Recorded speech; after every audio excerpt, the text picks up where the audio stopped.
नमस्कार दोस्तों, श्री राधे। मैं अंशुल त्रिपाठी, आपका ज्योतिषविद एवं वास्तुशास्त्री।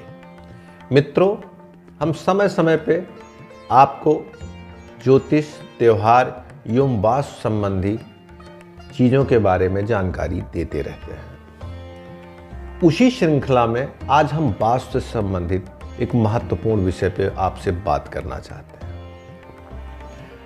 जब हम कभी मकान लेते हैं या ज़मीन लेते हैं तो लोग हमसे सबसे पहले पूछते हैं कि किस फेस का आपका मकान है या ज़मीन है।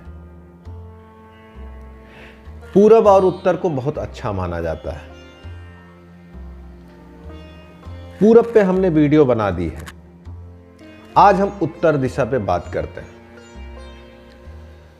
नॉर्मली हम सोचते हैं कि पूरब के कोने से लेकर पश्चिम के कोने तक को हम उत्तर कहते हैं, लेकिन वास्तुशास्त्र जो है इन कोने को, इसको पूरी दिशा को कई भागों में डिवाइड करता है। मोटा मोटा देखा जाए तो एक तरफ ईशान कोण, दूसरी तरफ वायव्य कोण। लेकिन जब बात होगी मुख्य द्वार की तो इसको और छोटे छोटे भागों में बांटा जाता है और उसके बाद डिसाइड किया जाता है किन किन भागों में मुख्य गेट होगा तो चीजें शुभ होंगी। इसको डिवाइड करने के लिए हम पूरब की दिशा से लेकर शुरू करते हैं और पश्चिम दिशा की तरफ बढ़ते हैं। मतलब पूरब को हम पहला मानेंगे। किसी भी दिशा में मुख्य द्वार देने के लिए वास्तु का नियम है, उसको 9 भागों में डिवाइड किया जाता है। जैसे 27 फीट का प्लाट है आपका, तो उसके 9 भाग आप करेंगे। 9 से जब आप डिवाइड करेंगे तो 3-3 फीट का आपको एरिया प्राप्त होगा।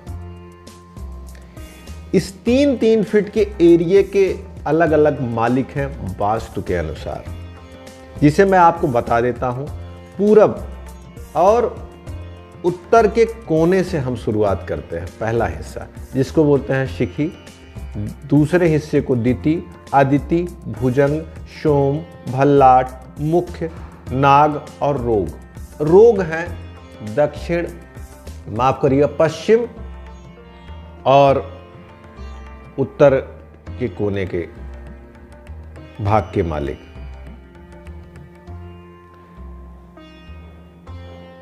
इन 9 हिस्सों में मुख्य द्वार किन किन हिस्सों में होना शुभ होता है।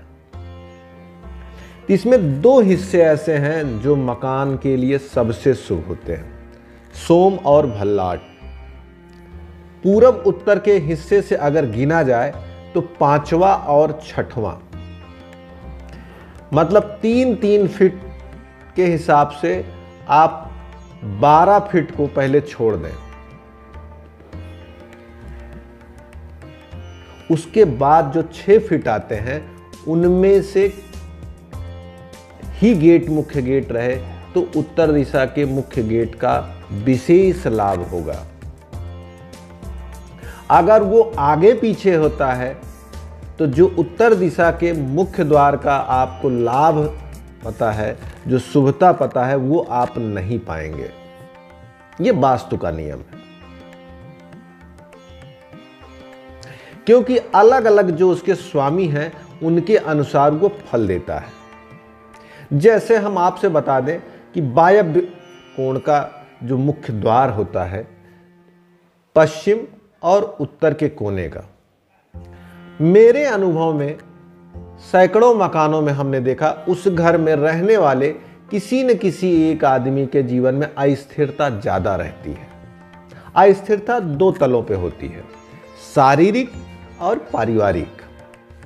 अगर पारिवारिक जीवन में नहीं देखेंगे तो शारीरिक जीवन पे आप जरूर अस्थिरता देखेंगे। और जो उस मकान में ज्यादा स्थिर है उसके स्वास्थ्य में भी कुछ न कुछ समस्या लगी रहती है।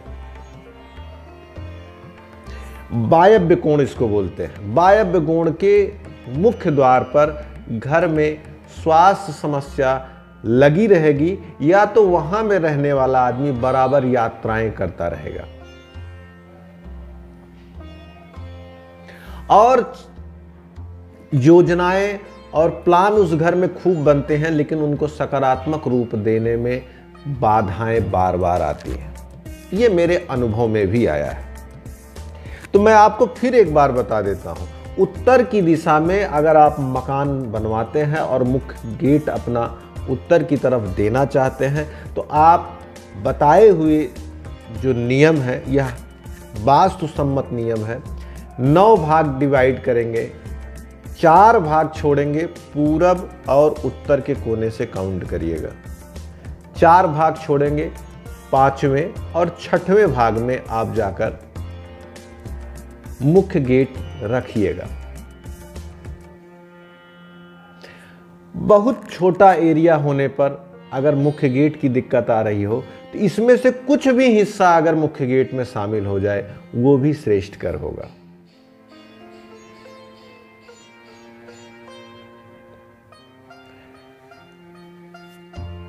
इसी तरीके से पश्चिम और दक्षिण दिशा में अगर आपका प्लाट है या मकान है, तो आप किस हिस्से में मुख्य द्वार रखें, हम आपको अगली वीडियो में बताएंगे।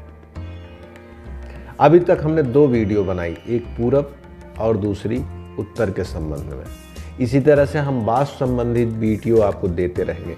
धन्यवाद। श्री राधे। उम्मीद करती हूँ आपको वीडियो पसंद आया होगा, तो इसे लाइक करना ना भूलें। ज्योतिष और पंचांग से जुड़ी जानकारी हम आपके लिए लाते रहेंगे, तो आपके अपने YouTube चैनल ज्योतिष पंचांग को सब्सक्राइब करें और बेल आइकन जरूर प्रेस करें, ताकि आपको लेटेस्ट वीडियो की नोटिफिकेशन लगातार मिलती रहे।